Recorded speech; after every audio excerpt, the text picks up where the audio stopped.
Já está gravando, então nós vamos dar continuidade ao que a gente estava vendo na aula passada, né? A gente estava vendo dinâmica. E a gente estava discutindo a respeito das leis de Newton, né? Então, agora, o que a gente vai fazer é dar uma olhadinha nas forças que a gente chama de especiais, porque tem algumas características próprias, né? Só por isso que elas são chamadas assim de especiais. E essas características próprias que elas têm vão nos auxiliar na hora de você entender e interpretar os problemas, ok? Então, vamos lá. Primeira força que a gente chama de especial seria a força gravitacional e a força normal, né? Então, vamos supor que você tem o planeta Terra, você tem uma mesa e você tem uma melancia em cima da mesa, né? Então, diz aí para mim, quais são as forças que atuam nessa melancia? Diz para mim.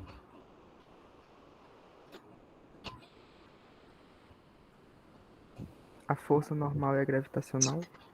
A força gravitacional atua para baixo, é isso? Puxando a melancia para baixo.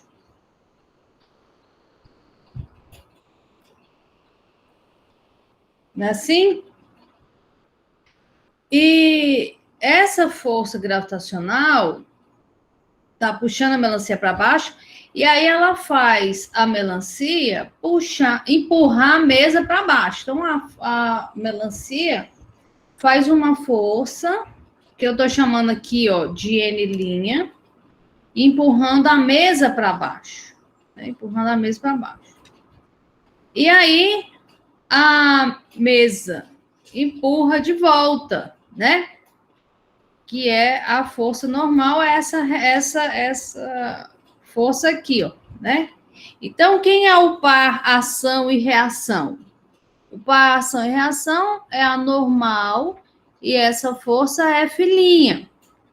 A normal não é reação da força gravitacional, né? Por que não é?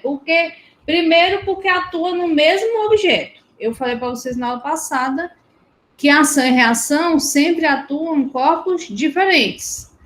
A ação está no corpo que recebeu a força e a reação está no corpo que recebeu a reação. Então, normal e força gravitacional não são par ação e reação. A normal é reação ao empurrão que a mesa faz, a normal é a reação que a mesa faz na melancia, quando a melancia empurra a mesa para baixo. A melancia empurra a mesa para baixo porque ela está sendo puxada para baixo. Mas e quem é, então, a reação dessa força gravitacional? Diz aí para mim. Está faltando uma força nesse sistema. Todas as forças têm que vir em pares. Oi? Força-peso. A força-peso, a gente vai ver daqui a pouco, é o módulo da força gravitacional. Onde está a reação da força gravitacional? Onde tem que estar a reação dessa força?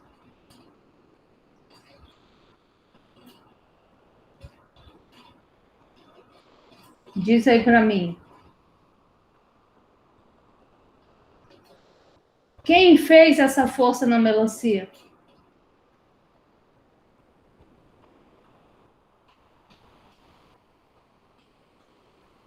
Quem fez essa força gravitacional na melancia? Quem é que está puxando a melancia para baixo? Diz para mim, gente. Diz. A Terra. A Terra está puxando a melancia para baixo, né? Então, a reação da força gravitacional está lá no centro da Terra. Por quê? Porque a melancia puxa a Terra para cima, Mas por que que é a melancia que cai em direção à Terra e não a Terra que sobe em direção à melancia?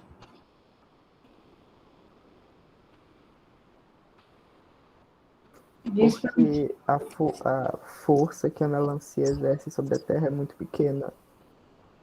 A, a, a- É isso aí. Na verdade, a força é a mesma, né? Tem o mesmo módulo. Tanto a ação da Terra puxar a melancia, quanto a reação da melancia puxar a Terra. Só que a massa da Terra é muito grande, comparado com a massa da melancia. Então, essa força que a melancia faz não é suficiente para arrastar a Terra em direção a ela, né? Então, a melancia desce em direção à Terra, ok? Tudo bem com isso aqui? É porque é muito importante, vocês não podem pensar de forma nenhuma que a normal é a reação da força gravitacional, não é. A normal só aparece quando você tem uma superfície de contato. Se não tem superfície de contato, não tem força normal. É a reação que a superfície faz quando ela é empurrada por causa do objeto que está em cima. Tudo bem? Alguma dúvida aqui? Tudo bem, professora? Tudo bem? Então vamos em frente. Agora, se eu tirar a mesa, né? Se eu tirar a mesa, eu vou sumir com a normal. Não tem mais normal, né? Que é o que eu estava falando para vocês. Só tem normal se tiver superfície. Se não tem superfície, não tem reação normal.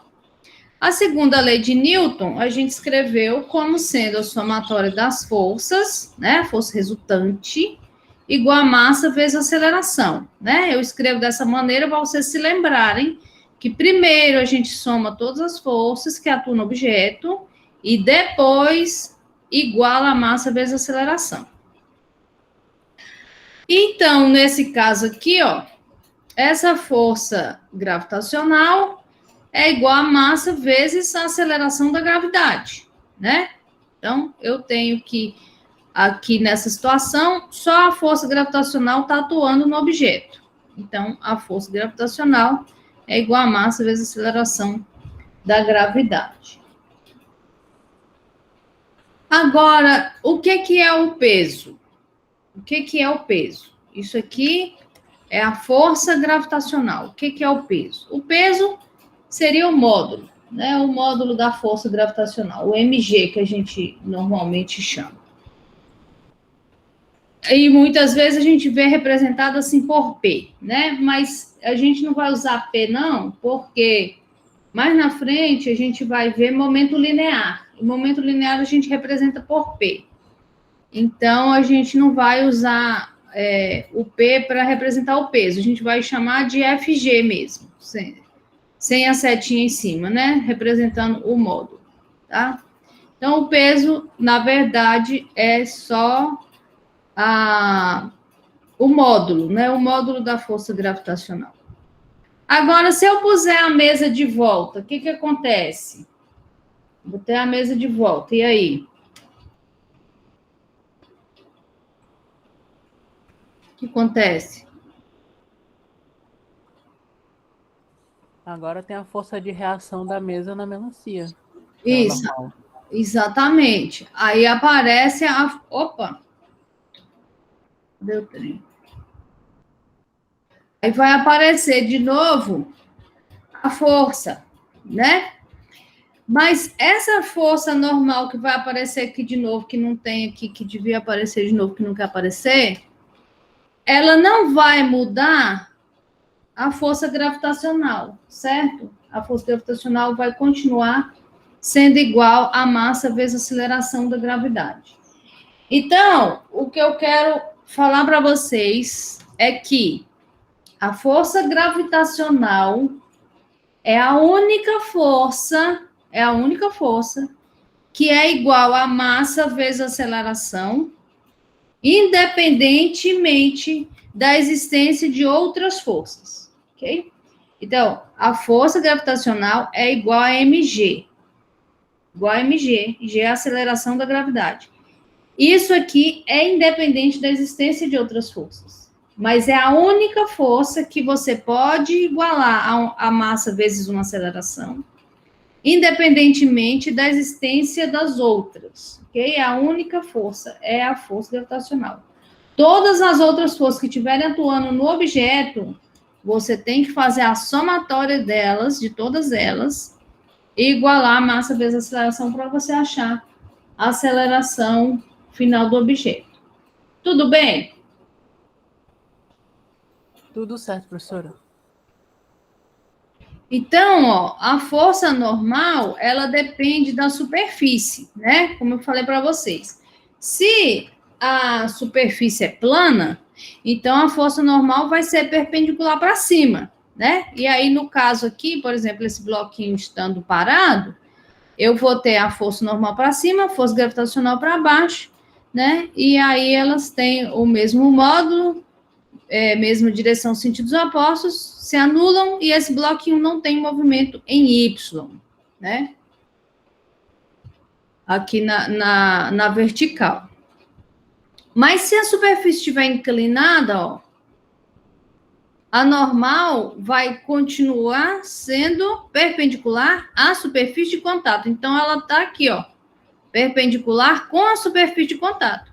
Então, para você resolver problemas que envolvem planos inclinados, o melhor é você também inclinar o seu eixo, né? X, bota o X aqui, ó, paralelo ao plano, e bota o Y perpendicular à superfície. E aí isso facilita a sua conta, né? Na hora que você for fazer a conta, você faz as decomposições dos vetores nesse sentido, e aí você faz a conta. Por quê?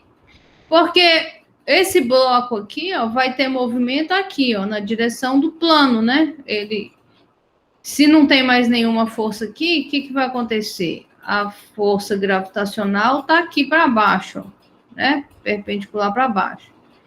Aí, quando você fizer a decomposição, vai ter uma componente aqui, paralela ao plano, e outra perpendicular aqui. A normal vai ser igual à componente Y aqui, ó, da força gravitacional. E essa componente X, se não tiver atrito, por exemplo, vai puxar o bloquinho para baixo, então ele vai escorregar. Então, o movimento vai ser na direção do plano, ou subindo ou descendo, né? Dependendo do problema. Então, por isso que é melhor colocar o eixo X, ó, paralelo ao plano e o eixo Y perpendicular ao plano, né? E aí você faz a decomposição das forças e resolve a questão, né? Então, a força normal é perpendicular à superfície.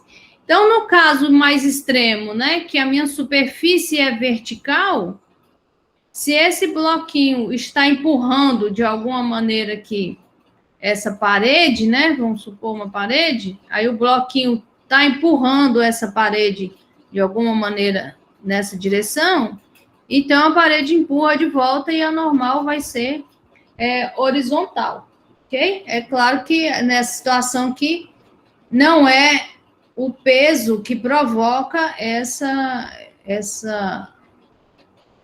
compressão aqui do bloquinho com a parede, né? Tem que ter uma força aqui empurrando o bloquinho e o bloquinho empurrando a parede, porque a força gravitacional no bloquinho aqui está apontando paralelamente à parede, né? Vertical para baixo. Então, ele não vai fazer compressão nenhuma na parede. Tem que ter outra força aqui para existir essa força normal. Tudo bem?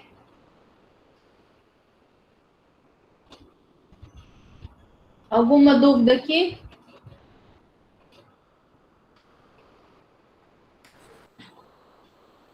Eu acho que tá tudo certo. Tudo certo. Então, vamos. Atração é outra força que também a gente precisa tomar um certo cuidado. O que é que a gente define normalmente? A gente define que a corda, ela não estica, não se deforma, né?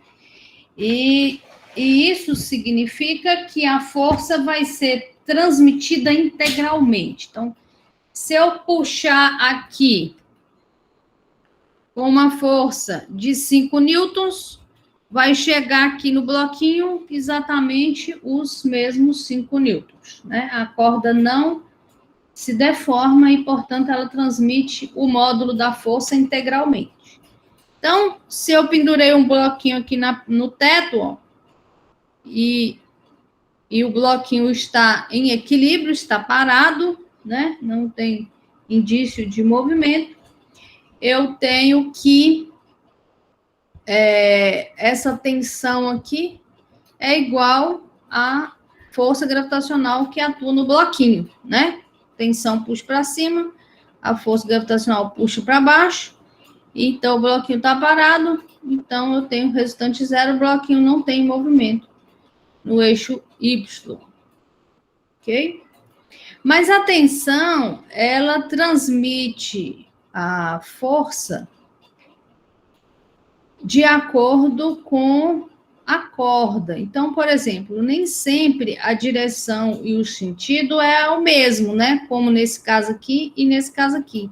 Nesse caso, eu puxei para cá e a força que chegou lá no bloquinho também era puxando para cá. Aqui é a mesma coisa, né? O bloquinho puxa para baixo, o teto puxa a corda para cima, né? E a corda puxa o bloquinho para cima. Mas se a corda estiver dobrada, essa força vai ser transmitida, né, de acordo com a direção da corda. Então, se eu tenho uma situação assim, ó, né, o bloquinho A está aqui, o bloquinho B está aqui. Aí aqui eu tenho uma corda, passa por uma roldana. A força que o bloquinho faz na corda é vertical para baixo, né?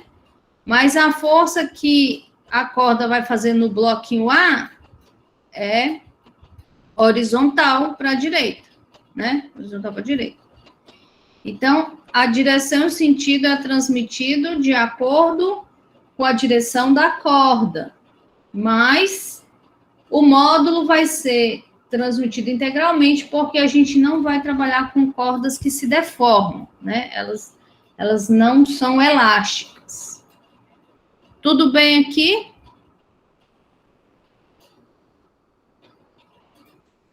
Tudo ok.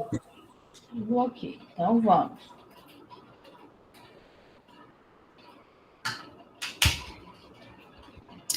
E a outra força que a gente precisa falar é a força de atrito, né?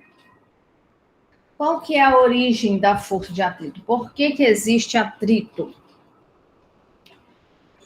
Então, vamos pensar aqui. Eu tenho um bloquinho aqui, laranja, em cima dessa superfície azul. Eu tenho uma força gravitacional puxando o bloquinho para baixo. Tem uma força normal empurrando o bloquinho para cima. Se o bloquinho não tem movimento nessa direção aqui, significa que a força normal e a força peso têm o mesmo módulo, né? Direção e sentidos opostos, somatório das forças dá zero, não tem aceleração na direção de Y. Se ele está parado, ele vai permanecer parado. Agora, se eu faço uma força aqui, ó, tentando empurrar o bloquinho para lá. Acontece que toda superfície, por mais lisinha que ela pareça, ela tem irregularidades. E essas irregularidades na superfície acabam que se encaixam. E essa que é a origem do atrito.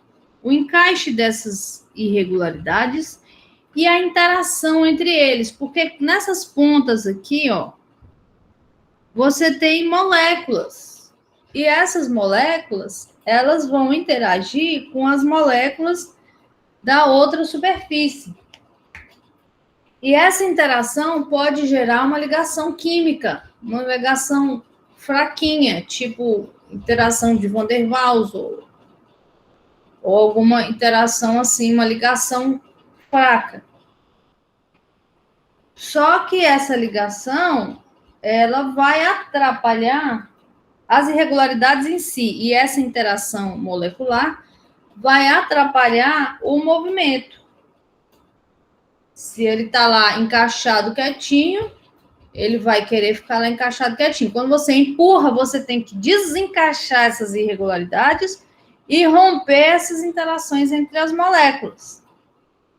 Então, você vai ter, quando você faz a força motriz, a força tentando mover o objeto, você vai ter essa força de atrito devido a essa resistência que as superfícies vão ter em movimentar uma em relação à outra, né? Então, aparece a força de atrito. Aí, quanto mais eu empurro o bloquinho, maior é a força de atrito. Eu empurro, ele segura. Eu empurro, ele segura. Até uma hora que você realmente consegue vencer essa força de atrito, desencaixar essas irregularidades, e aí o bloquinho vai se mover. Ok? Então, enquanto o bloquinho está parado, eu tenho uma força mínima que eu tenho que fazer para que o bloquinho se mova, né?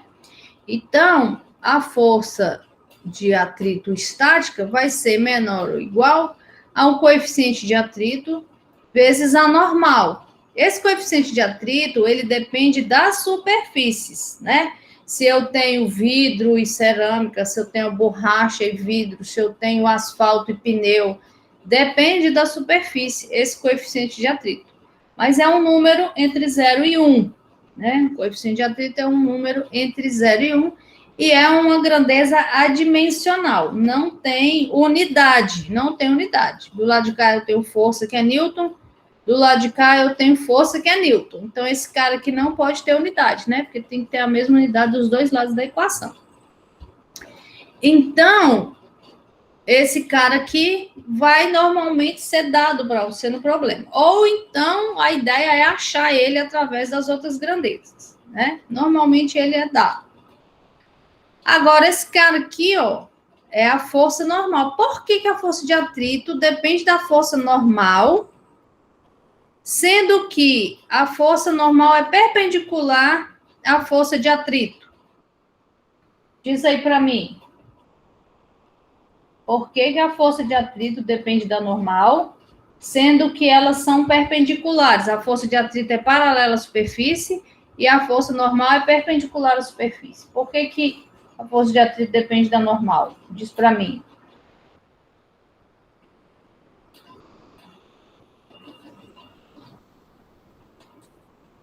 Alguém tem ideia? Diga, Tiago. Porque a força normal é a força de compressão entre o material e a superfície, né? E aí, quanto mais o material está sendo comprimido com a superfície, mais as irregularidades se encaixam, não? isso, exatamente. Então, por exemplo, se eu botar um outro bloquinho em cima desse aqui, a força normal vai aumentar, né? E o que aumenta também? Aumenta esse encaixe, porque eu tenho esse bloquinho comprimindo a superfície e mais a força gravitacional do outro bloquinho que empurra esse, que empurra a superfície. Então, essa força normal aumenta. E o encaixe também aumenta, né? Porque você está empurrando um contra o outro, esse encaixe vai aumentando. Exatamente isso. Então, a força de atrito depende da força normal, né? De quanto que essa superfície está encaixada. Então, vamos supor aqui, ó. Eu vou fazer uma força...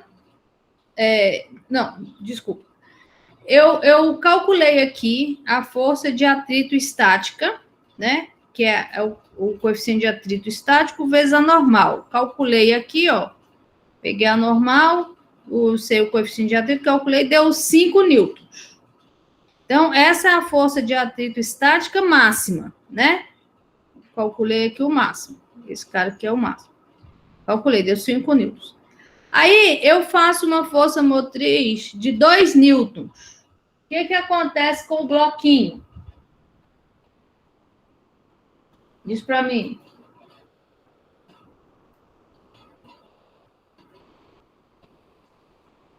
Ele continua parado, né? Que não conseguiu ainda superar o atrito estático. Exatamente. Eu fiz aqui, ó.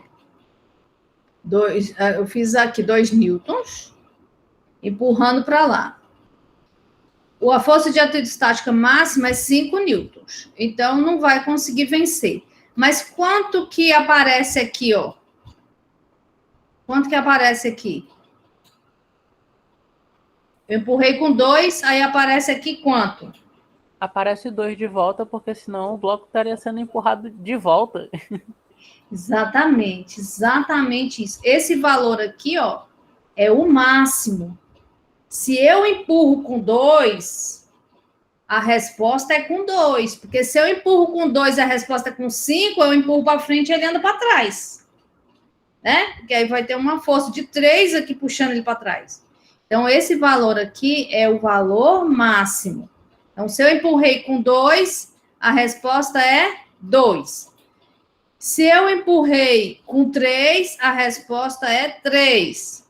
Se eu empurrei com 5, a resposta é 5 e ele ainda está parado. Se eu empurrei com 5,1, o atrito não é mais estático, passa a ser cinético. E o atrito cinético é o coeficiente de atrito cinético vezes a normal. Por que essa diferença? Porque esse cara aqui, ó, é sempre menor do que esse aqui. Por que ele é menor? Porque se o objeto já está em movimento, essas irregularidades não vão ter tempo para se encaixarem muito bem. Elas vão trombar umas nas outras, mas não vão conseguir se encaixar. E nem vão conseguir interagir muito bem como elas conseguem quando o objeto está parado. Então, essas interações moleculares entre as moléculas das pontinhas das irregularidades, elas não vão acontecer ou vão acontecer de maneira muito, muito fraca, né? Muito mais fraca do que se o objeto estiver parado e ela conseguir realmente encostar uma na outra, né? Então, a força de atrito cinética é sempre menor do que a força de atrito estática, né?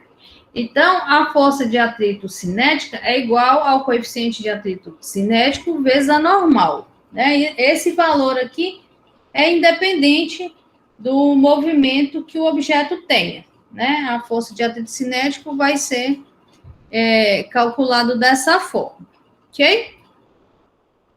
Alguma dúvida aqui?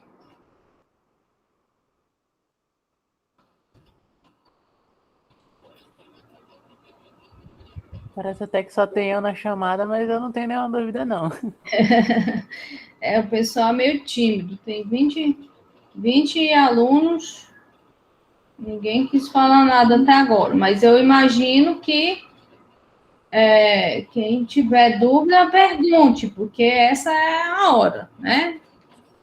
É porque também acho que é porque é muito cedo, né? O pessoal acabou de acordar. Tá meio devagar ainda, né? Mas Professora, diga. essa força normal é sempre só por estar aí mesmo, né? Tem um valor. Não entendi a pergunta, Jorge. É porque a gente sempre bota essa força normal só como dado, né? Mas ela nunca vai ter um valor, por exemplo, como uma força-peso, né? Ah, sim, não, ela depende, né? Por exemplo, no caso aqui, se esse bloquinho estiver parado, o valor dela vai ser igual ao módulo do peso, se o bloquinho estiver parado. Se eu colocar um outro bloquinho aqui em cima, aí e os dois estiverem parados, né? Tá aqui a superfície horizontal, os dois paradinhos. E aí eu botei um outro bloquinho aqui em cima. Então, essa força normal vai ser igual à soma das duas forças gravitacionais, vai ter o módulo da soma das duas. Se o plano estiver inclinado, a força normal vai depender da inclinação do plano, porque, como a gente viu aqui, ó, né? Aqui, ó. Vai depender dessa inclinação aqui do plano, porque eu vou ter só uma componente aqui, ó, do peso que vai contribuir para essa força normal, que é a força que está comprimindo realmente o bloquinho contra a superfície. É só essa componente aqui, ó, do peso. Então, cada situação tem que ser analisada, e a força normal pode ter um valor diferente. Nesse caso aqui, por exemplo, ó, a força não tem nada a ver com o peso. O peso está aqui, ó, vertical para baixo. Como que é essa situação aqui? Por exemplo, eu pego um apagador e aperto ele contra o quadro, né? Vou apagar o quadro, eu aperto ele contra o quadro. Aí ele está aqui paradinho. Mas por que ele está aqui paradinho? Porque eu estou empurrando ele contra o quadro. Então, essa força normal vai ser igual o módulo da força que eu estou fazendo, que eu estou empurrando ele contra a parede, entendeu? Não vai ter nada a ver com a força gravitacional. É sempre em relação a uma superfície. Respondi sua pergunta, Jorge? Sim, perfeito, professor. Obrigado. Por nada. Mais alguma dúvida?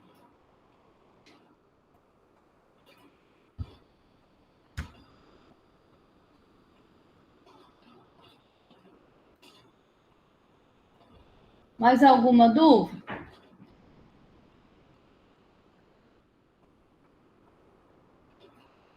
Bom, então enquanto você... Não. Então, diz para mim. Você está andando aí, ó, na areia da praia. Qual é o tipo de atrito entre o seu pé e a superfície? Estático ou cinético? Você está andando em qualquer lugar, no chão. Dá uns passos aí na sua casa. Qual que é o atrito entre o seu pé e o chão? Diz para mim. Estático porque o pé não desliza. E aí, todo mundo concorda com o Tiago?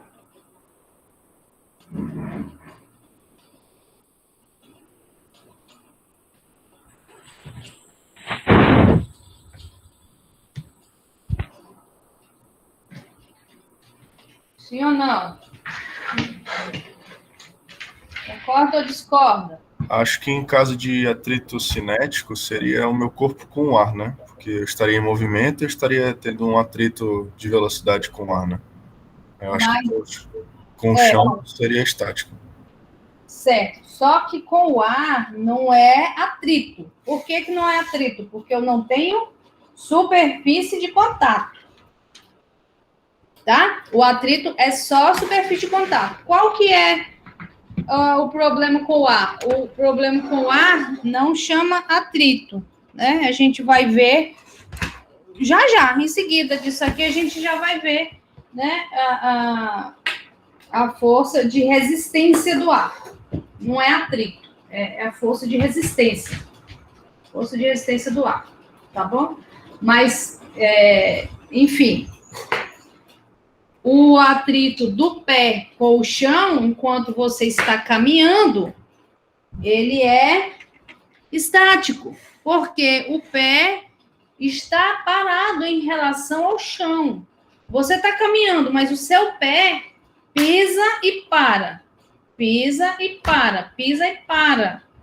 Se você estivesse deslizando, se você estivesse andando de patins, aí sim o atrito era cinético, né? Mas se você não está deslizando, a superfície do seu pé e do chão não estão em movimento relativo uma com a outra, né? Então o atrito é estático. Tudo bem?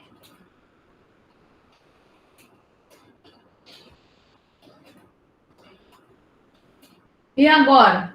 É estático ou cinético? Entre o pneu e o chão.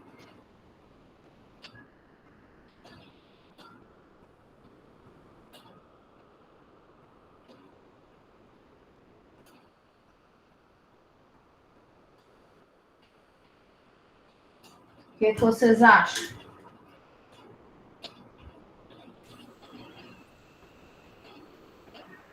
Ainda é estático porque a roda está empurrando o chão para trás, como se fosse assim.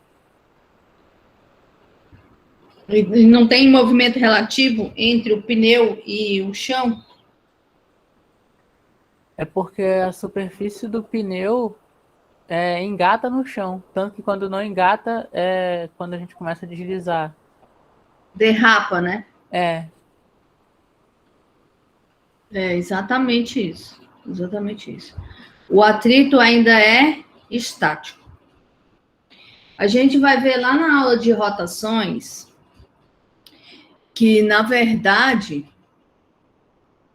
esse ponto de contato entre a roda e o asfalto, ele para.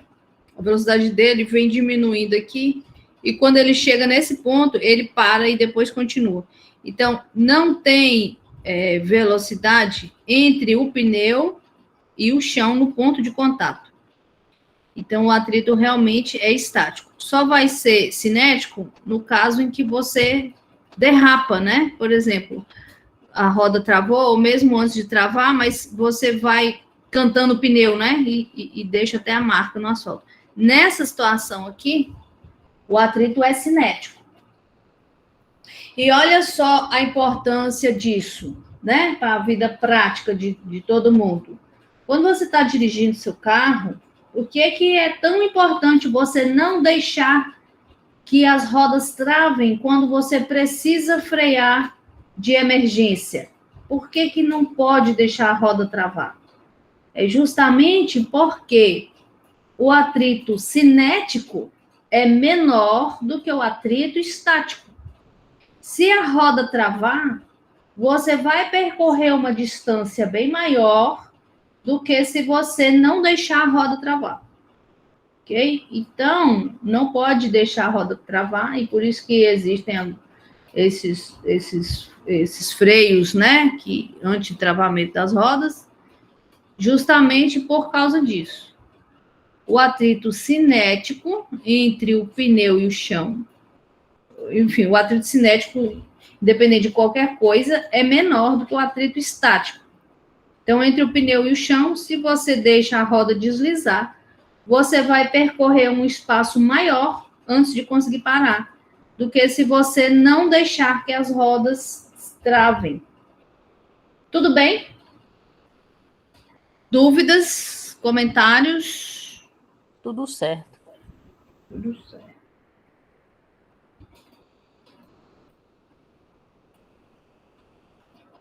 Então, tá bom.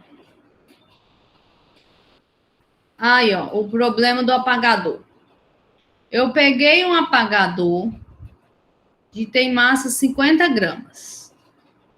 Qual é o módulo, a direção e sentido da força gravitacional? Ué, mas cadê o desenho? Ixi, peraí. Tá. Deixa eu botar um negocinho aqui. Tá faltando desenho, aí não dá pra gente fazer, né? Deixa eu botar um negocinho aqui pra gente ver esse negócio aqui direito. Peraí, só um pouquinho. Mas vai fazendo a conta aí, ó. O apagador tem 50 gramas. O apagador tem 50 gramas. Qual que é o módulo da força gravitacional? Calcula o módulo aí que eu vou mostrar para vocês onde que ele está. Módulo, e aí você diz para mim direção e sentido da força gravitacional no apagador.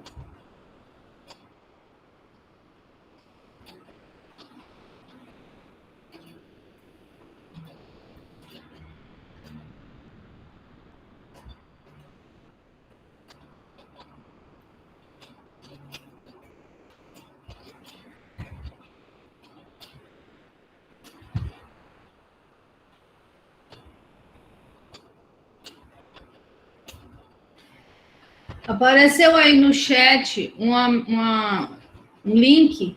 Apareceu? Olha aí se apareceu. Apareceu. Apareceu, sim. Se vocês clicarem nesse link, vocês também conseguem editar esse quadro, tá bom? Meio Newton vertical para baixo. Você usou 10, né? Para calcular a força gravitacional. Não pode. É 9,8.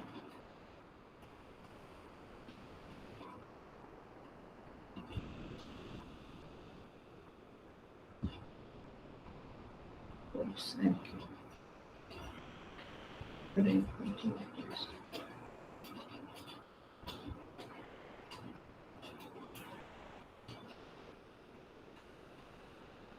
Isso, tá dando para ver aí, né? Os dois.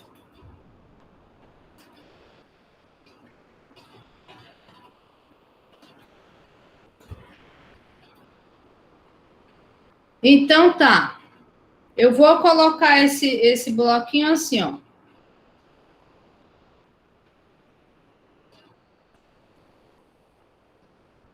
Vou colocar o bloquinho aqui, ó. Eu tenho aqui a parede, o quadro, né? Peraí. É difícil desenhar esse negócio, mas tá bom. É que eu tenho o quadro, né? Aqui, parede. O apagador tá aqui. Aí, o Lucas falou lá no chat que a força gravitacional é vertical para baixo, né? Então, tá aqui, ó. Vertical para baixo. Vou botar aqui a força gravitacional. Ok? A massa, ele disse lá, ó, que é 50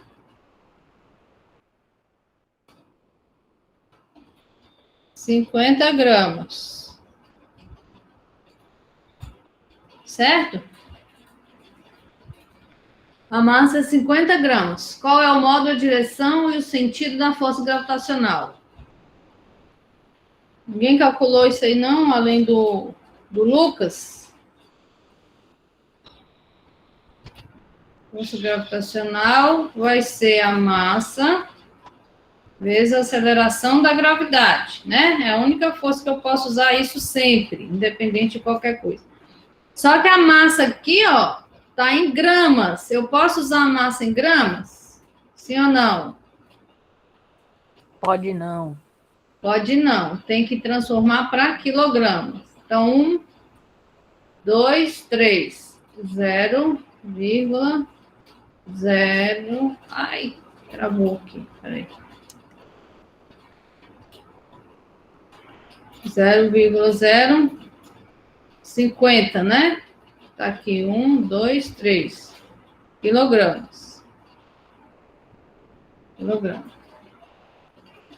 E a aceleração da gravidade é 9,8 metros por segundo quadrado. Então, aqui vai ficar 0,05 vezes 9,8. Então, deu quanto aí a força gravitacional?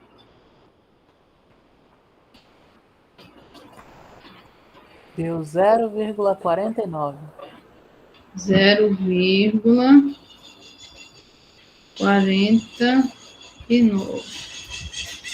newtons, né? Newton. Então, tá. Então, essa é a primeira resposta que ele pediu lá. Tá aqui o valor e tá aqui, ó, a representação, ok? Você pode dar a resposta dessa maneira, né? Se fosse numa prova, por exemplo. Você pode dar a resposta dessa maneira, desenhando o vetor e colocando o módulo, né? Identificando direitinho para eu saber. Você pode também dar a resposta como o Lucas botou no chat, botou o módulo vertical para baixo. Então, eu posso escrever aqui vertical para baixo, ao invés de desenhar o vetor, tá? Tanto faz. Mas como é um vetor, sempre tem que dar o módulo direção e sentido. Ok? Agora, por que o apagador não escorrega?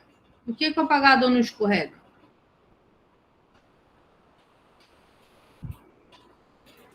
Por causa de atrito.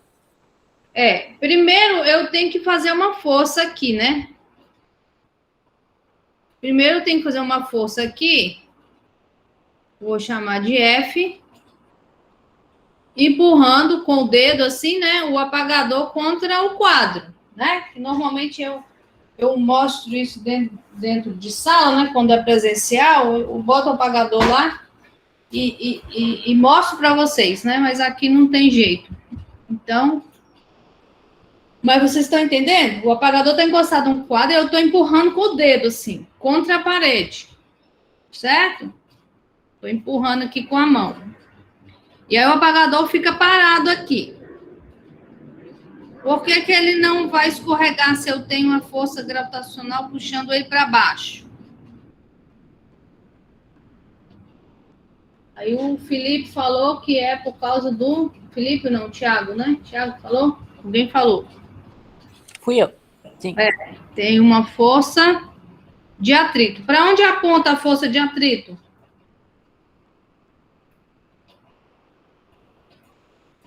Aponta para cima. Para contrabalancear a gravidade. Aponta para cima. Olha só. Como que vocês vão identificar a direção e sentido que a força de atrito aparece? Você não olha para as forças que atuam no objeto. Você olha para onde o objeto quer se mover. É mais fácil. Porque pode ser que tenha um monte de força atuando e aí você pode ficar meio perdido. Mas você pode olhar para o objeto e pensar para onde ele quer se mover. O apagador quer se mover para baixo, né? Se eu afrouxar essa força aqui, ó, se eu diminuir essa força aqui, ele acaba caindo, né? Escorregando. Se eu tirar essa força, ele cai. Então, a força de atrito é sempre contrária à tendência de movimento. A tendência de movimento dele, nesse caso aqui, é para baixo. Ele quer descer, ele quer cair. Então, a força de atrito é contrária à tendência de movimento. Então, vai ser vertical para cima se a tendência de movimento é vertical para baixo. Então, eu vou botar aqui a força de atrito paralela à superfície, né? Força de atrito estática, porque ele está parado ainda, né? O apagador não caiu, está parado. Então, o apagador não cai. Então, a segunda resposta. Deixa eu colocar aqui. Então, ó. Por que o apagador não cai? Vou botar assim, ó. Não cai por causa do atrito. Vou botar para cá. Então, esse aqui é o primeiro ponto, né? Junto com esse aqui, ó. O desenho e ali. Agora, o segundo ponto é não cai. Vou resumir, tá, gente? Que é difícil escrever esse trem aqui. Não cai. Por quê? Por causa do atrito.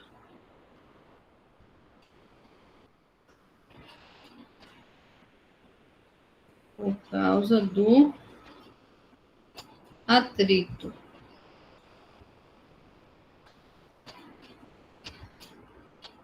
Pronto. Então, essa é a resposta do segundo ponto. Aí, no terceiro ponto, ele está dizendo assim, se eu faço uma força de 2 newtons e o coeficiente de atrito estático é 0,4 entre o apagador e o quadro, qual deve ser a força de atrito estática entre o apagador e o quadro? Então, a força normal, a força que eu faço é de 2 newtons. E o coeficiente de atrito é 0,4. E aí ele quer a força de atrito estática máxima. Então, vamos lá. Terceiro ponto. Terceiro ponto. Eu faço a força F, que tem um módulo de 2 newtons. Aqui. 2 newtons. 2 newtons. Aí, o coeficiente de atrito estático, é 0,4. 0,4 não tem unidade, né? Coeficiente de atrito é adimensional. E aí ele quer saber qual é a força de atrito estática máxima. Então, ele quer saber, ó, o FE máximo. Vou botar um max aqui, um max. A força de atrito estática máxima é igual ao coeficiente de atrito estático vezes a normal. Quem é a normal? A gente não desenhou a normal ainda. Cadê a normal?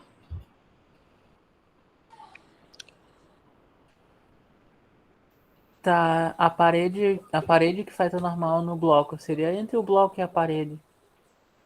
Apontando para onde? Tá na horizontal para a esquerda? Exatamente, horizontal para a esquerda, né? Porque eu estou empurrando para cá, o bloco empurra a parede para cá e a parede empurra de volta para lá. Exatamente. Então, eu vou pôr aqui, ó. Vou pôr aqui. Deixa eu ver onde é que eu vou pôr. Deixa eu apagar um pedacinho aqui, só para não ficar muito tumultuado. Então, eu vou pôr aqui, ó. Né? Essa aqui é a força normal entre o bloco e a parede. Tudo bem? Tudo, professora. Ok, Bem. tudo bem. E o módulo da força normal vale quanto?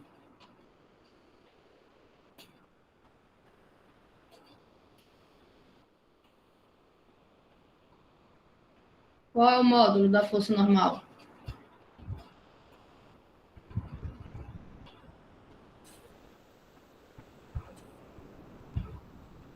Eu esqueci qual é a força que a gente tava aplicando no apagador para ele ficar na parede. É a força F. Tá aqui, 2 newtons. Ah, 2 newton, né? Então é 2 newton. 2 newtons. Eu empurrei com 2 newtons para lá. Ele vai empurrar com 2 newtons para cá. Porque eu não tenho um movimento aqui, ó. Se eu tivesse um movimento aqui, aí ia ser diferente. Mas se eu não tenho um movimento aqui, não tenho aceleração aqui, essa resultante tem que dar 0. Então, a força F empurra com 2, a parede responde com 2, né? Para ele ficar parado, não ter movimento aqui na direção de X. Então, aqui, a força normal, deixa eu ver aqui, ó, a força normal vai ser igual a 2 newtons também. 2 newtons também. Então, quanto que dá a força de atrito estática máxima? Dá 0,4, que é o coeficiente de atrito estático, vezes 2 newtons, que dá quanto aí? 0,8. 0,8. 0,8, muito bem. Igual 0,8 newtons, né? Tem que sempre pôr a unidade. Então tá. Aí.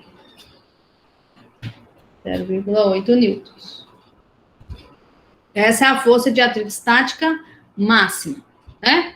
Agora, qual é a menor força necessária que eu preciso fazer para que o apagador não escorregue? E agora? Eu quero diminuir essa força F aqui, ó, até o apagador começar a entrar em movimento. Eu quero saber qual é a menor força F que é capaz de segurar esse apagador. E aí?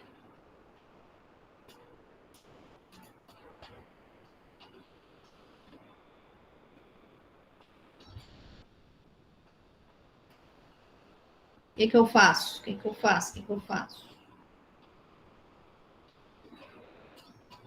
Eu tô calculando aqui. Tudo bem. Pode ir calculando aí. Quando você calcula aí, e todo mundo calcula também, eu vou passar o desenho pro lado de cá, porque ali não vai caber mais.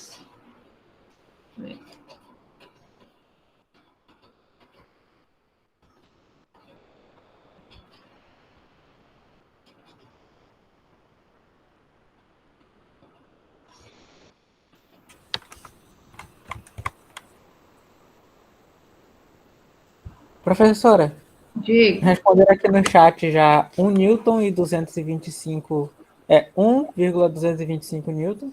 E eu achei a resposta 0,1225. Só uma casa decimal de diferença. Você achou 0. Alguém achou? O Lucas achou 1,225 newton. O Lucas achou isso. Aí você achou o quê? 0,1225. Ah, 0, entendi. Conta aí para mim o que vocês fizeram. Eu peguei a força. Eu fiz uma equaçãozinha na minha cabeça que a força atrito ela é a normal vezes o coeficiente de atrito. Então a força atrito vai ser igual a normal vezes 0,4. Aí para o corpo ficar estático, tem que a força atrito máxima para o corpo ficar estático tem que ser igual à força gravitacional, que aí fica igual a 0,49. Aí igualei força normal vezes 0,4 é igual a 0,49. Aí eu fiz a divisão, deu 0,1225. Entendi. Lucas, quer falar como é que você fez? Igualei a força-peso com o coeficiente vezes a força normal. É exatamente isso. Então, alguém errou conta aí, né? Porque vocês fizeram do mesmo jeito. Eu vou fazer passo a passo. Somatória das forças gravitacionais é igual a massa vezes aceleração. Segundo a lei de Newton, né? A aceleração é 0, porque eu não quero que o objeto entre em movimento. Então, travou aqui não. Então, a somatória das forças tem que ser igual a 0. Mas isso aqui, ó, é uma equação vetorial. Isso significa que eu tenho que ter a somatória das forças em x igual a 0 e a somatória das forças em y igual a 0. Né? Que nosso sistema está no plano, né? Se tivesse aqui a componente z também, se tivesse alguma força na direção de z, a gente ia ter que fazer a somatória das forças na direção de z também igual a 0. Mas nosso sistema está no plano, então a gente pode fazer x e y.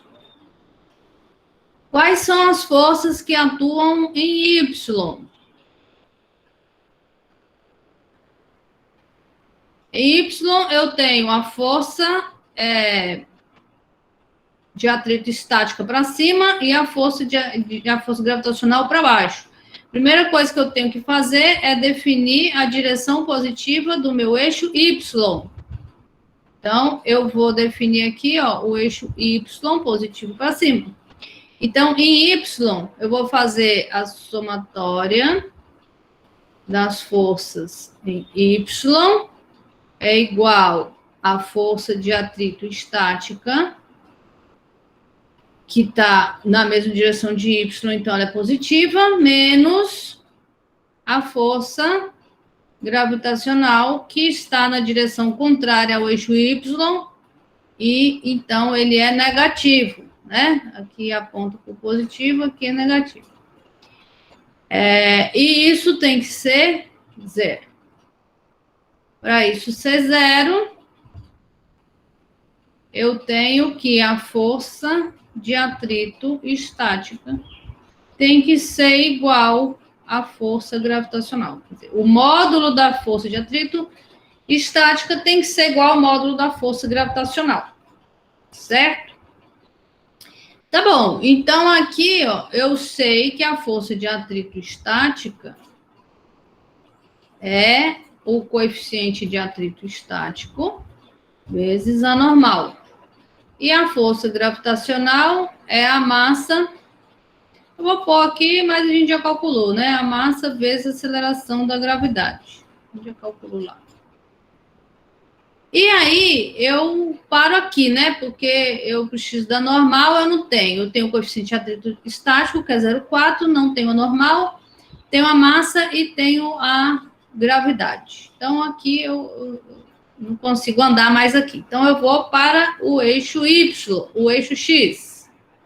O que eu tenho em X? Em X, eu tenho que o somatório das forças é igual a zero. Ixi, esse trem tá travando, peraí. O somatório das forças é igual a zero. Então, o X positivo é para lá. Normalmente a gente põe assim, né? X para cá positivo, para cá negativo. Então, quem está na direção do X positivo é a força F. Então, aliás, deixa eu tirar esse zero daqui, depois eu coloco. Peraí.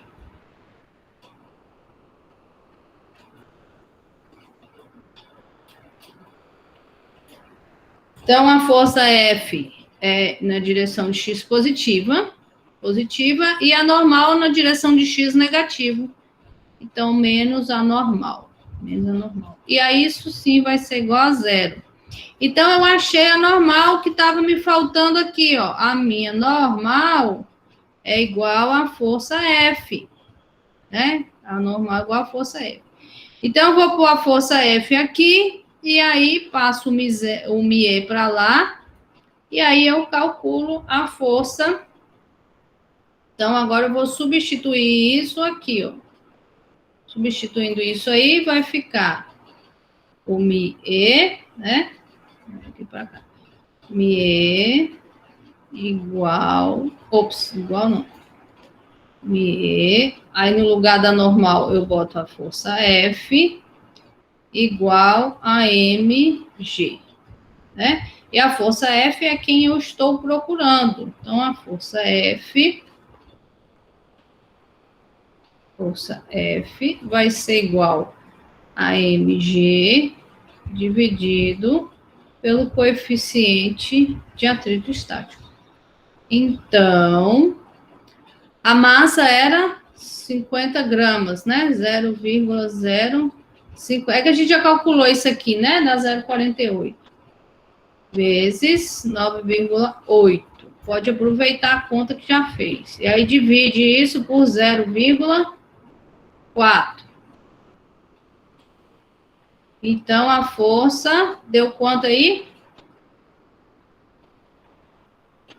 Força F deu quanto?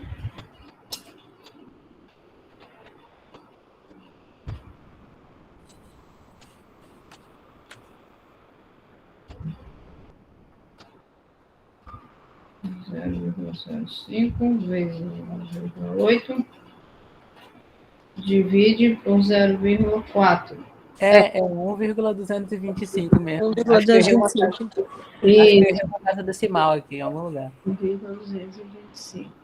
Então, errou conta mesmo, né? O raciocínio estava certo? Aham, tava tudo certo, só que errei realmente uma casa decimal. Acho que eu botei um zero a mais em 0,05. Aqui, né? Provavelmente. Tudo bem? Olha, esse é o procedimento, essa é a maneira que você deve usar para resolver qualquer problema, né, que envolva leis de Newton. Esse é o processo, entendeu? Aí você vai falar, mas eu já sei que aqui é 0, esse tem que ser igual àquele, esse tem que ser igual àquele. Quando o problema é simples, é fácil de você pular a etapa e já cair logo aqui. Isso é igual a isso é igual àquilo, e aí pronto, resolve. Só que, às vezes, quando tem plano inclinado, quando tem outras forças, então o processo fica um pouco mais complicado de você entender. E, às vezes, você pode errar nessas suposições aqui de quem que é igual a quem, ok? Então, a minha recomendação é que vocês sempre façam o desenho. Ai, que chato fazer o desenho. É chato fazer o desenho, mas o desenho te mostra claramente como que as forças estão atuando. Então, é importante fazer o desenho, porque vai te ajudar muito no seu raciocínio. Então, faça o desenho, coloque as forças, coloque as direções positivas definidas, porque errar um sinal aqui no meio da conta é muito fácil, né? Então, coloquem as forças, coloquem os sentidos positivos. Aí, começa pela lei de Newton. Começa pela lei de Newton, né? Força, resultante das forças igual a 0 em x em y, resultante das forças igual a 0 em x, e vai fazendo a conta, tá? Se você fizer passo a passo, não tem como você errar. Você vai ver tudo direitinho, o sinal, a direção da força. Não tem como errar se fizer o passo a passo bem com cuidado, tá bom? Alguma dúvida aqui? O que isso aqui significa? Ó, eu estava apertando aqui com 2 newtons. Se eu estava apertando com 2 newtons, a gente viu lá que a força de atrito era 0,8, né? E a força gravitacional era 0,49. Então, segurava, porque era quase o dobro aqui, né? Então, a força gravitacional puxava aqui com 0,49 e a força de atrito estático que aparece aqui era 0,49, porque essa aqui é a máxima, né? Então, aqui só ia aparecer 0,49 para ficar em equilíbrio, né? Para dar resultante nula. Se eu diminuo essa força, eu diminuo a força de atrito. Mas eu ainda tinha margem para diminuir a força de atrito, porque ele era bem maior, o atrito máximo era bem maior do que a força gravitacional, né? Então, até quando que eu posso diminuir essa força F? Até a força de atrito máxima ficar igual à força gravitacional. Quando eu consigo essa igualdade, aí eu não posso mais diminuir a força F. Se eu diminuir mais, a força de atrito estática máxima vai ser menor que a força gravitacional, e aí o bloquinho não vai ficar parado lá. Então, foi isso que a gente fez aqui. A gente igualou a força, a gente calculou, né, na direção de x, na direção de y, para ele ficar parado, né, condição para ele ficar em equilíbrio é a somatória das forças em todas as direções igual a 0, e aí a gente achou que eu posso diminuir essa força até 1 Newton,225. Se eu diminuir mais que isso, o bloquinho não fica, né? Ele cai. Tudo bem? Alguma dúvida aí? Queria só que a senhora repetisse a parte da força de atrito máxima, o conceito. Isso aqui? Ou o geral? Geralzão, só pincelar de novo. Lá no slide? Aqui. Pode ser. Uhum. Ó, o que acontece com a força de atrito? Vou botar aqui. O que acontece com a força de atrito? Força de atrito, ela aparece da interação entre as superfícies, né? Então, se eu tenho aqui essas irregularidades nas superfícies, e toda superfície tem, mesmo que seja muito polido, mesmo que seja vidro, não importa, todas elas têm irregularidades. Essas irregularidades se encaixam, né? As de cima encaixam com a de baixo e vão formar uma dificuldade na hora que você quiser movimentar esse objeto. Além das irregularidades, que seria uma resistência mecânica, eu também tenho interações entre as moléculas das duas superfícies. Elas vão interagir, porque elas vão estar muito próximas.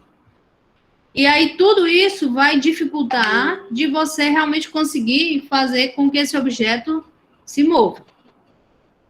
Então, quando você empurra aqui, ó, né? A gente colocou aqui que empurrou com 2 newtons aqui o objeto para lá. Qual que é a resposta? A resposta vai ser 2 newtons, né? Porque a força de atrito estática máxima era 5.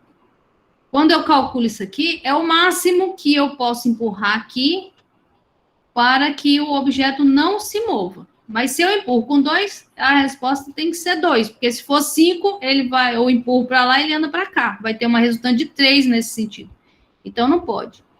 Então, quando eu empurrei com 2, a resposta foi 2. Aí, empurrei com 3, a resposta foi 3. Empurrei com 5, a resposta foi 5 e ele ainda continuou parado. Aí, se eu empurrei com 5,1, eu consigo romper essas interações, consigo desencaixar essas superfícies e o objeto começa a se mover. Entendi. Aí o atrito passa a ser cinético. Entendi. Obrigada. Tudo bem. Mais alguma dúvida?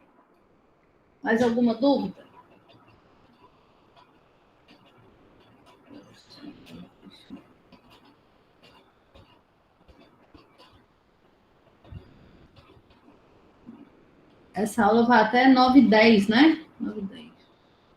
Ah, tá.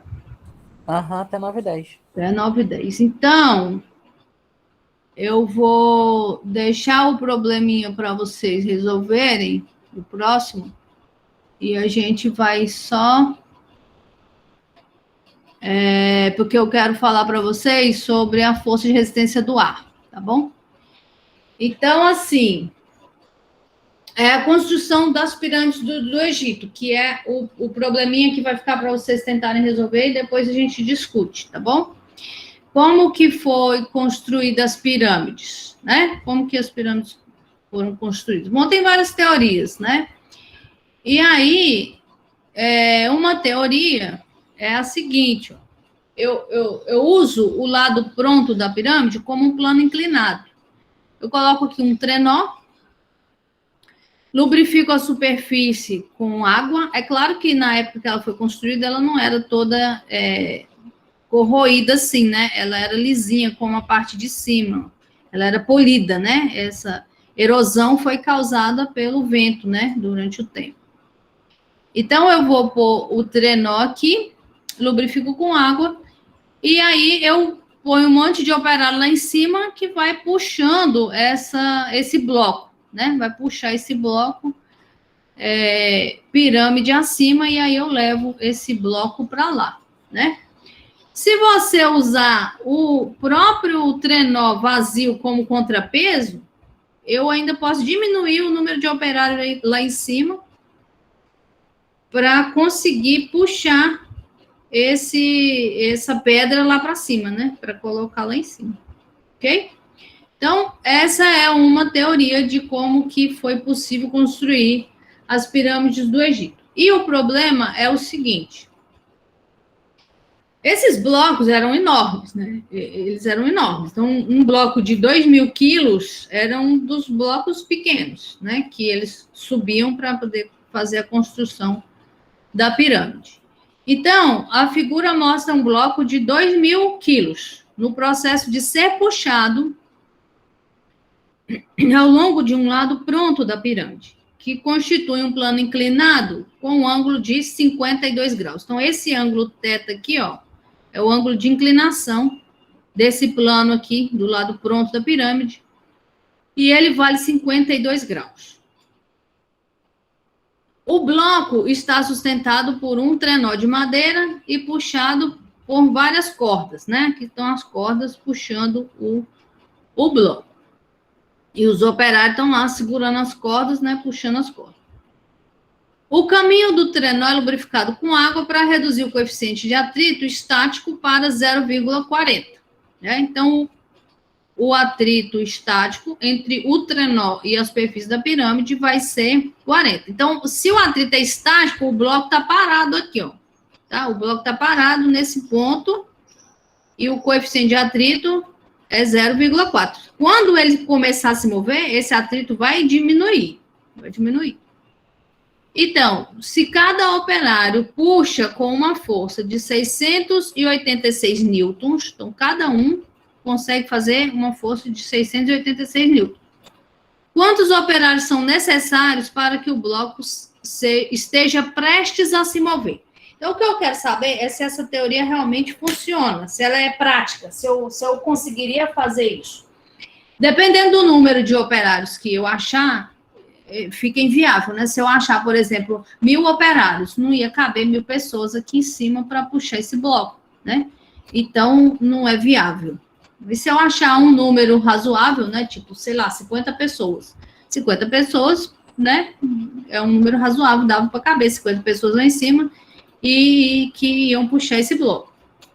Então, essa que é a ideia. Então, o que vocês vão fazer? Vocês vão considerar que o bloco está parado aqui e vão aplicar as leis de Newton nele. Vai fazer a decomposição X e Y. O X, eu sugiro que vocês coloquem assim, né? Subindo aqui do lado da pirâmide, do lado pronto. E o Y perpendicular para cima. Assim, sugestão, né? Eu acho que dessa maneira fica mais fácil. Você pode colocar os eixos, a gente tem a liberdade de colocar da forma que quiser, né? Você só não pode colocar o eixo X e o eixo Y com um ângulo diferente de 90 graus, né? Mas você pode colocar a direção de acordo com a sua necessidade. Então, eu sugiro colocar o eixo X aqui e o eixo Y aqui, perpendicular a ele. Aí você vai fazer a decomposição das forças, né? O ângulo da componente X e Y da força gravitacional vai depender dessa inclinação aqui. Vai fazer o triângulo retângulo aqui no bloco. E você vai considerar que essas cordas aqui, ó, elas estão paralelas à superfície, tá? Não precisa levar em conta que tem um ângulo aqui, nem nada. É só as forças aqui e essa tensão aqui, você vai considerar que ela está paralela à superfície. A tensão na corda está paralela à superfície, né? Aí você calcula a tensão total feita por todas as cordas. Quando você achar a tensão total, o que você vai fazer? Você achou a força necessária para sustentar esse bloco. Sustentar o bloco. Cada operário faz uma força de 686 newtons. Então, você consegue achar o número de pessoas necessárias para fazer aquela tensão total. Aí você vai avaliar se o número de pessoas é razoável ou não, né? Lembrando que não pode ter meia pessoa, né? Se der um número fracionário, provavelmente vai dar.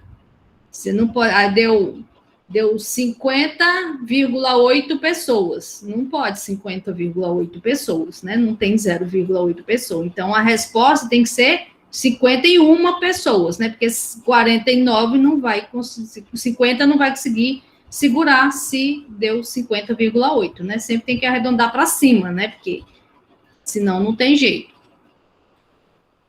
Então, essa que é a ideia. Tudo bem? Deu para entender? Tudo bem. Professora, é só para lembrar a senhora daquela questão do questionário que a senhora abriu no AVA, que a senhora disse que ia explicar para a gente. A senhora disse que ia explicar hoje. Hoje eu acho que não vai dar tempo não, que a gente demorou muito lá no apagador, mas a gente discute, tá? Não vai ficar sem discutir, não. É porque a gente tem uma aula que é para tirar dúvidas, né? E aí, se não der tempo de discutir nas aulas que são de conteúdo, a gente discute na aula própria de dúvida, tá bom, Júlia? Não vai ficar sem discutir, não, tá? Porque Tá hoje não vai dar tempo, não, que eu quero muito terminar esse assunto com vocês. E agora eu quero falar de resistência do ar. Tem alguma dúvida aqui nessa questão? Dá para tentar fazer?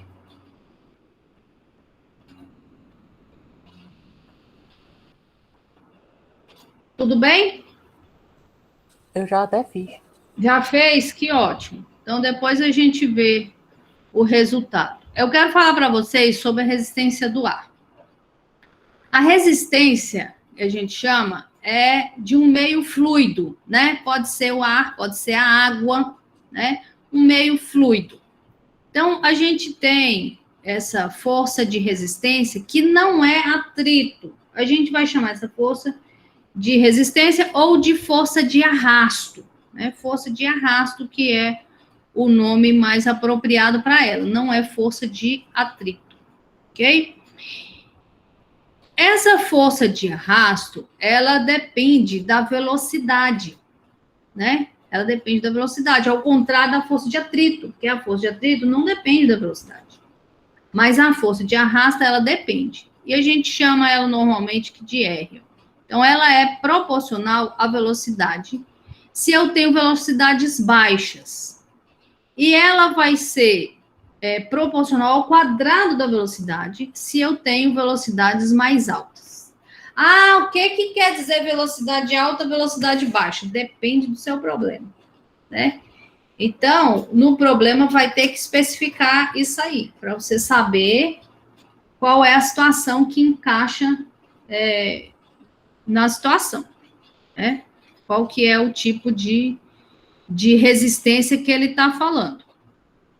O problema vai ter que especificar, porque, né, enfim, eu estou estudando um carro em movimento, né? Ele está a 20 km por hora. Ok, a gente pode pensar que é uma velocidade baixa.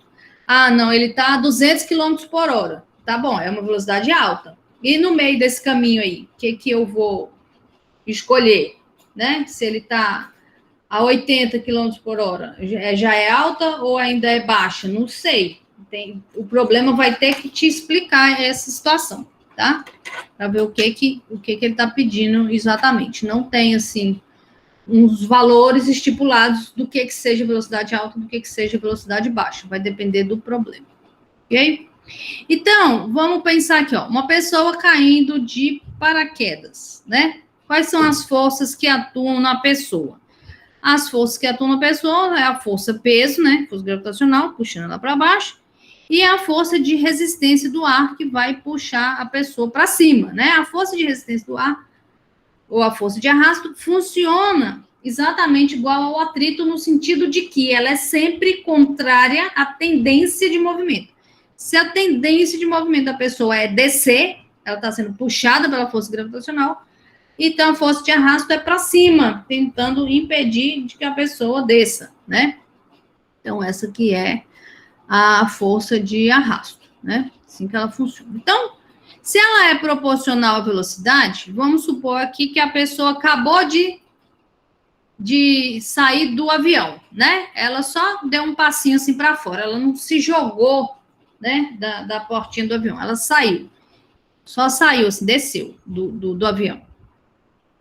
Ela desceu do avião, a única força que atua sobre ela é a força gravitacional. Essa aqui, né? Tá aqui. E, inicialmente, no momento que ela sai, ela tem velocidade na direção de X, né? Que é a mesma velocidade do avião, mas ela não tem velocidade em Y. Então, eu não tenho uma força de resistência em Y. Ela tá parada, ela não começou a cair ainda, ela só deu um passinho e saiu. Naquele exato instante que ela saiu do avião, ela não tem velocidade na direção de Y, ela não começou a cair ainda, então eu não tenho força de resistência do ar, né? Nem nenhuma, porque elas são proporcionais à velocidade, então é zero. À medida que a força gravitacional vai puxando a pessoa, então a pessoa vai ganhando velocidade e aí eu começo a ter aqui, ó, uma força de resistência, né? Então, a força de resistência começa a aumentar à medida que a velocidade da pessoa aumenta. A velocidade vai aumentando, aí eu começo a ter uma força de arrasto, ok? Agora, essa força de arrasto aumenta até quando? Até quando que essa força de arrasto pode aumentar?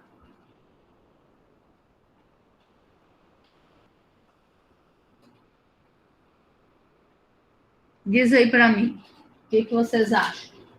Vai aumentar, mas tem um limite? Até quando que eu posso aumentar essa força?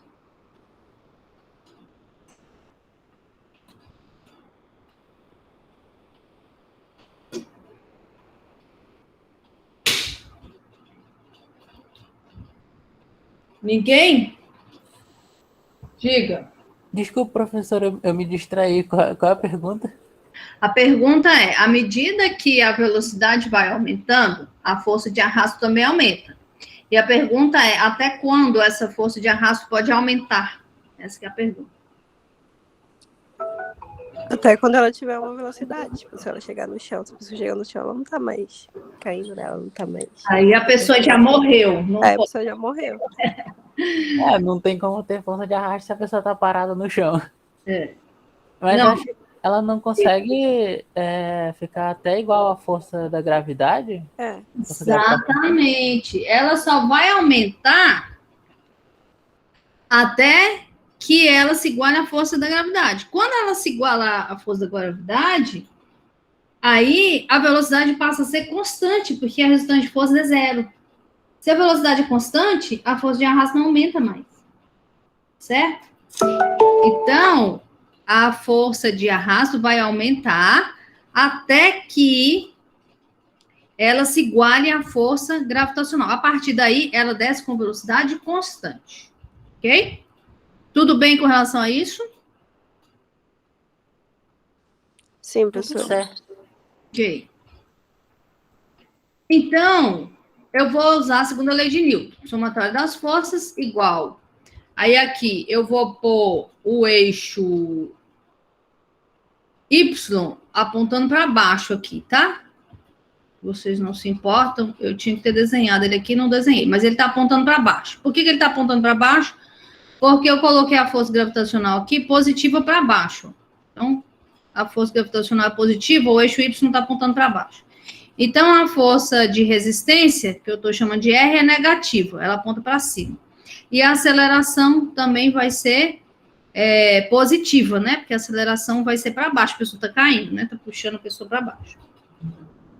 Tá, se a velocidade for baixa, então a gente viu que a força de resistência é proporcional à velocidade. Esse B aqui que a gente coloca é uma constante, né? Como se fosse o coeficiente de atrito.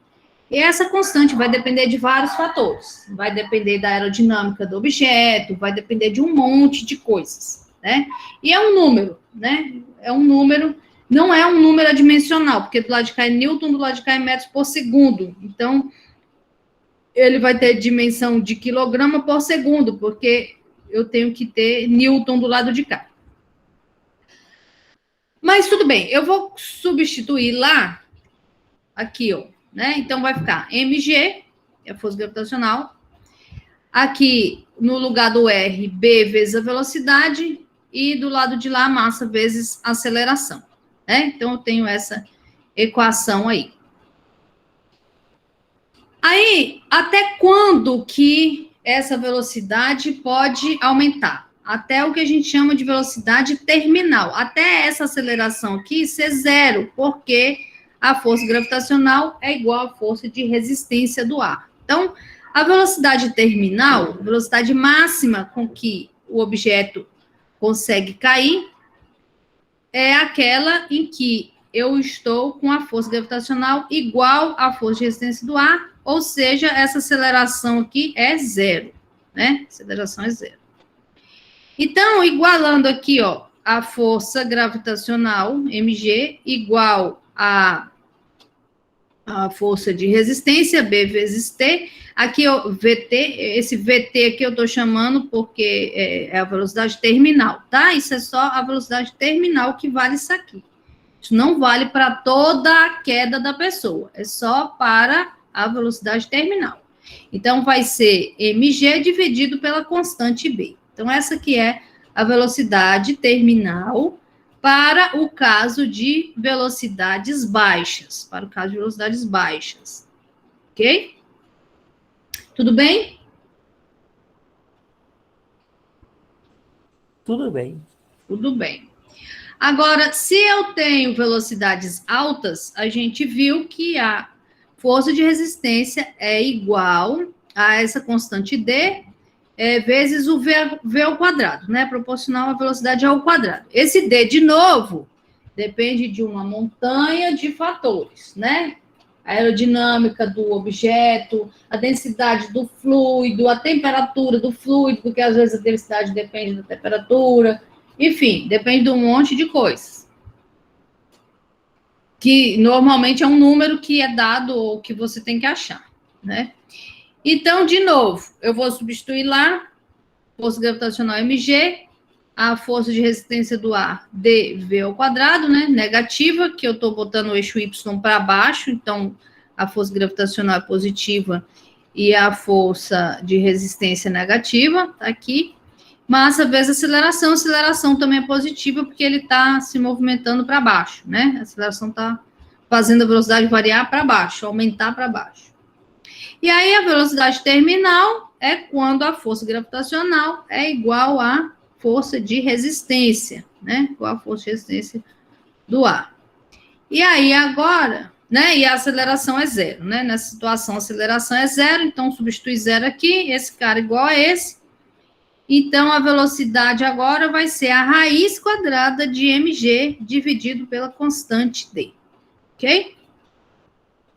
Então, é dessa forma que a gente consegue achar a velocidade terminal. Agora, deixa eu perguntar para vocês uma coisa. Para que... Não, peraí, antes de eu perguntar, tudo bem? Tem alguma dúvida? Professora, eu tenho uma dúvida, só que é mais sobre continuidade da força-resistência, da função. Que é, por exemplo, eu sei que a força de resistência, acho que ela deve mudar uniformemente, né? Por exemplo, quanto mais rápido eu vou indo, ela vai uniformemente ficando mais resistente. Aí seria... Oi, pode falar. Aí numa velocidade mediana, que não é nem alta nem baixa, ela seria, por exemplo, C vezes V elevado a 1,5? Ela só varia uniformemente para velocidades baixas, né? Quando eu tenho velocidade alta, ela varia com o quadrado. Nessas velocidades médias, você tem que ver de que depende, né? Enfim, vai ser uma situação mais complicada. Normalmente, essas constantes, elas são encontradas experimentalmente. Tem que fazer o experimento, né? Para poder descobrir. Lá em Física 2, vocês vão ver sobre movimento de fluidos, né? Tem umas figuras que eu coloco que daqueles carros que... testando os carros, né? A aerodinâmica dos carros. Então, vem um fluido assim, e aí ele passa pelo carro. Então, ele está testando a aerodinâmica, ele está tentando ali justamente diminuir essa força de arrasto que é exercida sobre o carro quando ele está em movimento, né? Os carros de Fórmula 1, principalmente, precisam muito diminuir ao máximo essa força de arrasto, né? Para conseguir atingir altas velocidades. Mas no meio do caminho é complicado você saber. Pode acontecer que em algum sistema, em algum tipo de fluido, aconteça isso que você falou, uma constante lá diferente e dependa da velocidade elevada a meio. Pode acontecer. Pode acontecer também que seja uma equação de segundo grau, tipo um A, V ao quadrado, mais um B, V, mais uma constante C. Pode ser também. Então, depende. Não tem como a gente saber assim, sem saber as características próprias de cada sistema. Respondi sua pergunta, Tiago? Respondeu sim. Obrigado. Por nada. Então, tá. Agora eu quero saber qual é o papel do paraquedas quando a pessoa pulou. O que o paraquedas faz? Diz para mim. Ele cria uma resistência. É o quê? Ele é resistência, não? João, fale. Não, a resistência do ar impede ele de cair muito rápido. Dependendo da posição do paraquedas também. O paraquedas faz o quê? ele faz... Cadê o paraquedas? Estava bem aqui, ó. O que o paraquedas faz? Ele faz aumentar a área de contato, né? Faz aumentar a área do ar que está sendo arrastado quando a pessoa cai. Então, ele faz a pessoa atingir a velocidade terminal muito antes da velocidade ficar grande demais. Então, quando eu abro o paraquedas, eu aumento muito a área de contato entre o ar e a pessoa que está caindo, né? Porque é por causa da extensão do paraquedas. E aí, ela vai atingir a velocidade terminal muito mais rápido, porque a resistência, a força de arrasto ficou maior, né? Vai crescer mais rápido. Então, ela diminui a velocidade terminal da pessoa e a pessoa consegue chegar no chão em segurança, né? Pelo menos em relativa segurança, né? Porque pular de paraquedas é um esporte relativamente perigoso, né? Assim, pode acontecer de dar errado, de chegar ainda com uma velocidade grande, a pessoa se machucar e tudo, mas de toda maneira, essa que é a função do paraquedas, é aumentar a resistência do ar enquanto a pessoa cai, né? Porque a pessoa primeiro começa a cair um pouco, depois que a pessoa abre o paraquedas. E aí, na hora que ela abre o paraquedas, a resistência do ar é tão grande que ela chega, sobe assim um pouco, né? Não sei se vocês já viram. A pessoa tá caindo, aí de repente ela abre o paraquedas, ela é freada assim. Aí ela sobe, chega a subir um pouco, e aí depois ela começa a cair de novo com uma velocidade até menor do que ela estava antes, né? Então ele vai diminuir essa velocidade terminal. E aí a pessoa vai cair mais lentamente do que sem o paraquedas. Tudo bem? É que nem quando a gente pega um papel amassado e, tipo, solta ele, e quando a gente pega um papel lisinho, assim, que tá direitinho e solta ele, é bem diferente quando vai caindo. Assim, exatamente. Exatamente, Júlia. É exatamente a mesma situação. Né? Se deixar cair um papel amassado, a força de arrasto, ele tem a mesma massa, né? O mesmo papel. Mas aí ele vai ter uma força de arrasto bem maior quando a área de contato dele com o ar é maior, né?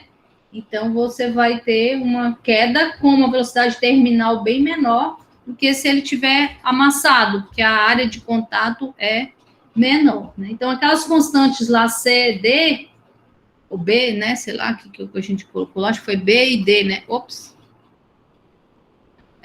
Aquelas constantes lá, elas dependem da área de contato também, né? A gente botou aqui, foi B e D, né? Essas constantes, elas dependem da área de contato, né? Do objeto que está se movendo e do fluido, né? No qual ela está se movendo. O próximo assunto aqui é movimento circular, que a gente vai ver na semana que vem. Tem esse problema aqui para vocês resolverem também, mas vocês já viram função exponencial? Não. Ainda não. Ainda não, né? Então não precisa resolver esse problema aqui não, tá? Porque esse problema é porque vocês são calouros, né? Às vezes eu dou essa aula para alunos que não são calouros, que já estão no segundo período, e aí tem esse problema aqui, mas eu esqueci de tirar, tá? Esse daqui não é para vocês fazerem, não, porque vocês não viram ainda a função exponencial, tá bom? Então, esse aqui não precisa, não. Eu quero que vocês façam o da pirâmide, esse daqui. Tá bem? Tá bem. A professora vai ter questionário nessa semana de novo? Vai ter questionário nessa semana de novo. Ele já tá lá, inclusive, né? Eu acho que ele vai ser aberto amanhã. Acho que ele abre amanhã e fecha, não sei se é segunda ou se é domingo. Acho que é domingo. Dá uma olhadinha lá. Tá bom. Tá bom? Diga. Uma pergunta em relação aos questionários. A média final da avaliação vai ser a soma de a média de todos os questionários que a gente fizer. Até a unidade 5, né? Isso, exatamente. Tá bom. Obrigado. Professora, Diga. tipo assim, aquela questão lá que a gente estava pedindo para você ver e tal, é possível, caso dê algo errado com a questão, ela ser anulada, vamos supor que a gente faz e os cálculos não se batem, ou aconteça alguma coisa que prejudique na hora. A questão pode ser anulada ou não tem como nenhuma questão ser anulada, porque todas têm um resultado concreto. Não, Marcos, é assim. Se existe uma resposta correta entre as opções que já estavam lá, eu consigo mudar essa avaliação, e aí quem marcou a resposta realmente correta vai obter a pontuação. Se existe a opção correta dentre as opções. Se não existe a resposta correta, aí sim a questão pode ser anulada. Mas se existe a opção correta... Era uma questão de múltipla escolha ou era uma questão de colocar o valor? Não, professora, só colocar o valor. É porque então, a gente estava conversando no nosso grupo, professor, lá, e tipo assim, muita gente mesmo chegava a hora que dava 3 acelerações no mesmo exercício. Então, tipo assim, acaba sendo até meio difícil, porque a pessoa não vai chegar a uma decisão tendo 3 acelerações de qual é a mais correta, sabe? Eu acho que vocês não entenderam como que faz o problema. Mas tudo bem, a gente discute ele assim que for possível, numa aula de dúvidas. E agora não dá, que eu já tenho que o pessoal de civil já está me esperando. Mas a gente vai ter um tempinho, se não der na semana que vem, que é a aula de movimento circular, na outra semana, com certeza, a gente discute essa questão. Mas se é uma questão só de colocar valor e a resposta estiver errada, lá, é só eu corrigir a resposta, colocar a resposta certa e o ponto vai ser computado para quem acertou, colocou o valor correto, tá? Isso aí não é problema, não. Beleza. Tá? Fiquem tranquilos que ninguém vai ser prejudicado por conta de nada, não. A gente discute isso assim que for possível, provavelmente na semana que vem ou na outra, tá bom? Se preocupem não, que vai dar tudo certo. Bem, eu tenho que ir, tá? Porque o pessoal de civil está me esperando. Semana que vem a gente continua. Bom dia para vocês. Até Bom dia, professora. Muito obrigado pela aula. Obrigado, professora. Por nada. Tchau.